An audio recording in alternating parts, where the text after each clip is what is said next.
A Big Bang. Now that's a theory that they have, and it's called the Big Bang Theory. Theory means what? No proof. It's an idea. But more people today have accepted that theory than they have accepted the fact that there is a God. Why? I won't be able to give you a lot of details on all the subjects tonight, but I would tell you this. We have a website where we've gone into detail on over 2,000 subjects like this. You're welcome to visit the website, and we've linked to over 8,000 more, or 7,000 more, for a total of around 9,000 different links that you can visit to our website. It's called todayislam.com.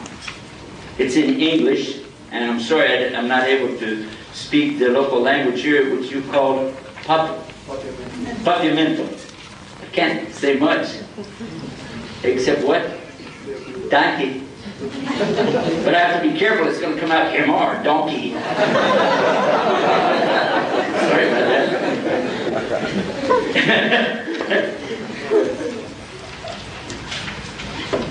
But the main thing that we want to think about is that for sure the scientists have some motivation, and somebody's funding that. Somebody's putting a lot of money into these scientific activities and their research to keep people believing that everything came out of a big boom, by accident, by chance. There's no God. And not only that, something very despicable is to say that a human being came out of a monkey.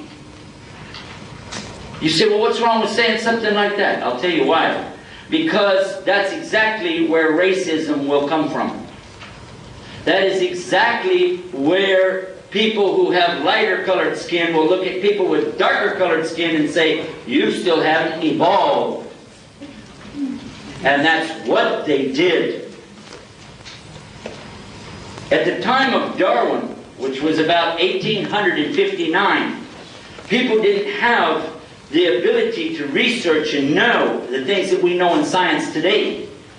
But the scientists have been able to prove beyond a shadow of a doubt that what he theorized didn't work at all. Let me just touch on one of his issues and then you can see. When now keep in mind, he's a person from London where they hardly ever get any sunshine.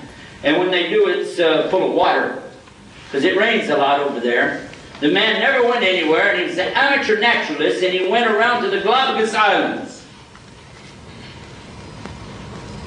While he was visiting from island to island, he noticed that the birds on the different islands had different shaped, what do you call it? Pico? Pico de gallo? Beaks.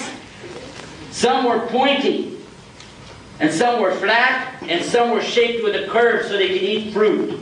Each one of them had their beak adjusted to the environment that they lived in, and so he thought that that was some stage of evolution. But he forgot to take into consideration all these birds are alive at the same time. Whoops. Well, remember, he was only an amateur. And not only that, consider this as well. In 1998, in October, in our hometown of San Antonio, Texas, on the PBS channel, Public Broadcasting Service, they had a special talking about the weather phenomenon known as El Nino. And in this weather phenomenon, they give a long explanation of how it works and where it comes from and what it does to the environment. Just in passing, they said, the announcer said, it would be funny for Darwin to be here today to realize what just happened in the Galapagos Islands. He said whenever the El Nino came through, it changed the environment, it changed the way the plants were. Within 6 months, it was totally different on those islands. He said, and guess what? When the eggs hatched, the beaks of the birds were different so that they could eat what was there. If that's evolution, that's pretty fast, isn't it? Who did that? So there are many proofs. And then we can look at our own lives day after day after day and see how many times we've asked for something and it came back to us. How did we get this? We asked something to happen and it happened. How did that happen? You wanted somebody's phone number and then they just called you out of the clear blue. How does that come about? And if you say random chance, I want you to stop and think. That's just like saying the universe is a random chance. Is there such a thing as a random chance? I invite you to consider two things. First of all, take a water glass and walk outside to the cement and drop it. And see what happens to it. What will happen? That water glass, we'll take the water out first, I'll drink it. Then take it out there and drop it. What will happen? In a lot of little pieces? Or will it fall down and make 6 little tiny glasses, and they're all filled up with tea? Will it happen? Never.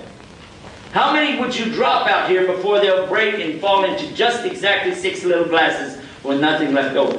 What's the random chance? 0. Here's another one for you. A tornado comes through a junkyard, okay? And it whips around in the junkyard, and as it leaves, what's sitting behind is a brand new car sitting there with a motor running. And you're laughing at something that small, but you can look at the universe and say there's no God. La ilaha illallah. It's impossible. The only conclusion you have to say, there must be a God. There has to be a God. Because otherwise, how did we get our brain? And if you said, well, because this is part of evolution, because people used to be knuckle draggers walking like this, didn't have any smarts. But then over time they got smarter, the next group got smarter and smarter. Now I'm going to ask you a question. When you look back and see what the Romans were capable of doing 2,000 years ago, and what the Egyptians were capable of doing 5,000 years ago, and what the people of Iraq and Balad Hashem were capable of doing 10,000 years ago, and what the Chinese were capable of doing 15,000 years ago, and then look at us today and wonder why we're in such a bad shape. We can put a person on the moon, but we can't even be nice to our neighbor. Ask yourself if we're progressing. Are we? And I think not. The human being has a gift of intellect. It has another gift, a gift of emotion, heart. We're smart, we can figure things out, but sometimes we can override that smartness. Let me give you an example of that. Suppose we were to take a starving animal, like a dog or a cat, starving, and we put fresh meat in a bowl and set it in the middle of the room and then turn the animal loose. What will they do?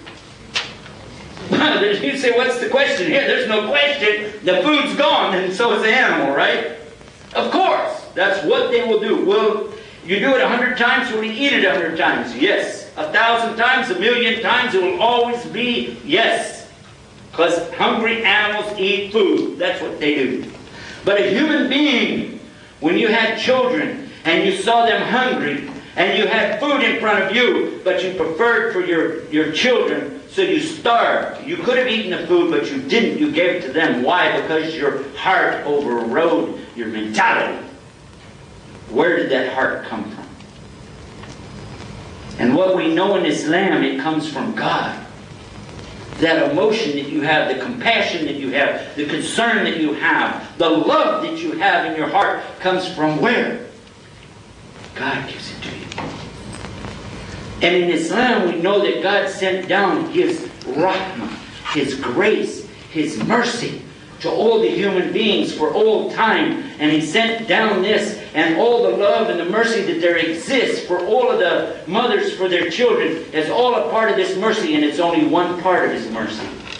He has 100 parts of this kind of mercy, and this is only one out of 100. And the other 99 parts of mercy, the grace, He's saving for the believers on the Day of Judgment. And that's an amazing thing to think about. How can we believe less than that? There must be a God. Where does it come from?